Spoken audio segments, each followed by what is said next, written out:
coming back to the church, many in the church have been taught. Many in the church have been taught or have heard. And some have been taught kingdom principles on what to do in order to enjoy financial blessings.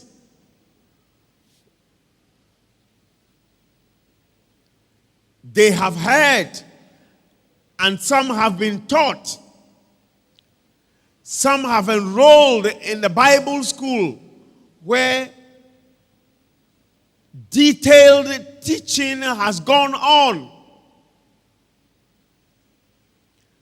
as far as financial blessing is concerned.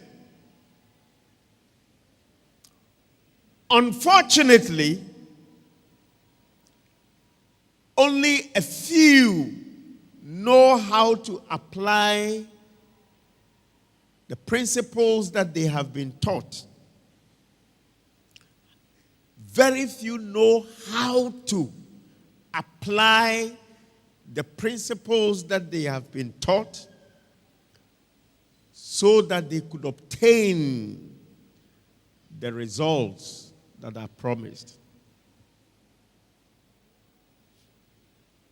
Many know the scriptures that will lead to financial blessing. Many can give me more than 3 scriptures that indicate financial blessings in the kingdom. Many not only know the scriptures, many can quote them. Of that many, most probably have even given. And yet, very few enjoy financial blessings. Why? And the answer is found in Ecclesiastes chapter 10 and verse 15. The labor of the foolish wearies them because they don't know how to apply what they have learned, what they have heard. They don't know how to apply them. And so, whatever they do, instead of producing results, fruitfulness that will bring refreshing, it rather bears the fruit of weariness. And so many people, so many believers weary themselves. And some, they so weary themselves to the point that they die. And the reason is simple. They lack the understanding of the know-how. And this morning I say you should enjoy financial dignity.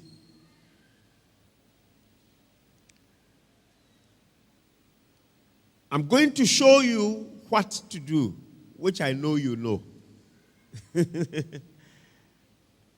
And then I'll go on to show you how to do what you know to do. So number 1, what do I do to gain kingdom financial blessings? This one, I'm just going to read some scriptures and make some few comments because I know you know. In fact, if I dwell so much on this, you'll be bored. You'll be wearied. You'll begin to draw the conclusions that, he's preaching at our pockets. Probably he wants something. No. What do I do if I want to enjoy financial blessings in the kingdom. When we look at Genesis chapter 8 and verse 22, Genesis chapter 8 and verse 22, the scripture says, while the earth remains, seed time and harvest, cold and heat, winter and summer, day and night shall not cease. And I believe very few in this place, in this service now, will ever say that they have not heard of that scripture before. Very few, if any at all. While the earth remains, seed time and harvest, cold and heat, winter and summer, day and night shall not cease. For as long as we are here, sowing time will come before harvest time. So if you ever want to enjoy any harvest at all, then you must engage in the sowing of your seeds. We have heard this before. Some of us have practiced it before. Some are still practicing it, hoping that they will see some harvest. Some have given up because they did and it didn't work. Psalms 126. Psalms 126, verse 5. Those who sow in tears shall reap in joy. We have heard that before. Those who sow in tears shall reap in joy. Verse 6. He who continually goes forth weeping, bearing seed for sowing, shall doubtless come again with rejoicing, bringing his sheaves with him. We have heard that before. We have confessed that before. We have carried a precious seed. And in going to sow that seed, we have been weeping. And yet, the sheaves, the harvest, the results coming in have eluded us. Why? 2 Corinthians chapter 9 and verse 6.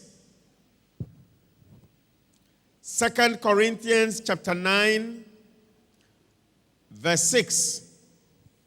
But this I say, he who sows sparingly will also reap sparingly, and he who sows bountifully will also reap bountifully. Is there any in the service this morning that will say, I have not heard that before? Is there any in the service this morning that will say, oh, where did he say it's written? 1 Corinthians, 2 Corinthians? No. Some of us, probably the only thing we don't know is where it is. 2 Corinthians chapter 9, verse 6. But if I say, but this I say, he who sows sparingly, you can continue for me. He who sows sparingly will also reap sparingly. He who sows bountifully will also reap bountifully. We know.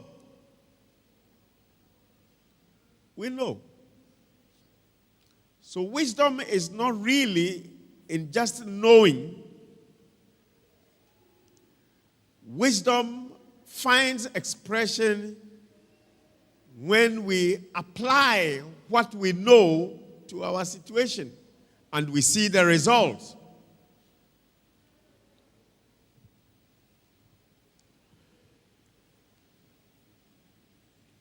Many Pentecostal and charismatic believers are familiar with these scriptures, no doubt about that.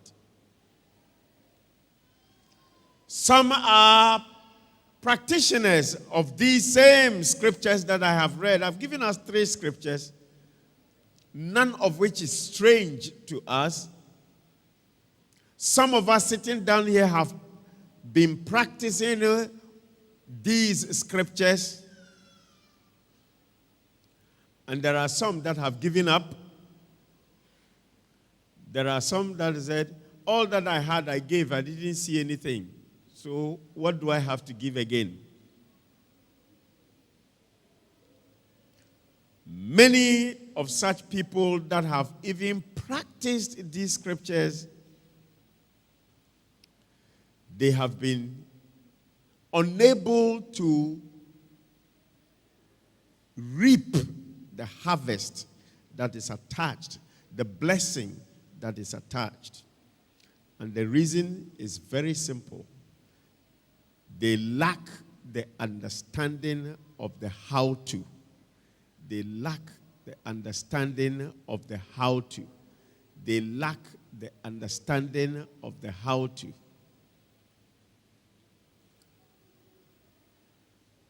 So, how do I go about sowing seeds in order to guarantee a harvest?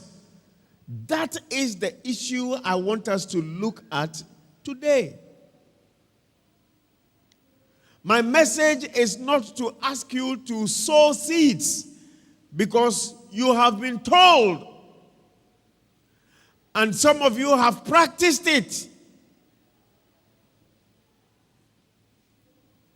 You have been told, he who sows sparingly shall reap sparingly.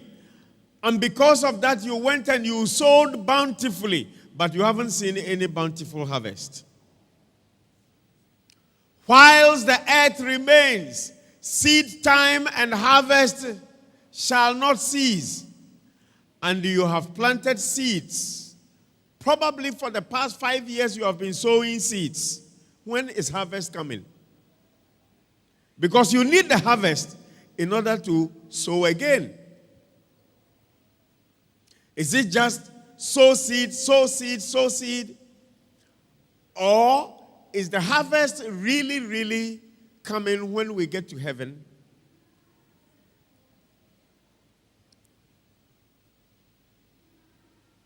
A foolish man's labor wearies him because he does not know how to. How to. Some have sown seeds in the kingdom, but they did not sow it properly.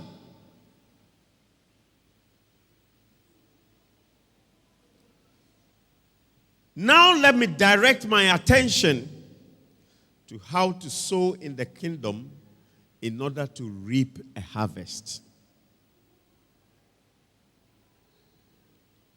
Give, and it shall be given unto you, good measure. Okay, that's another scripture you know. But some people have given. They have given, but the good measure hasn't come yet.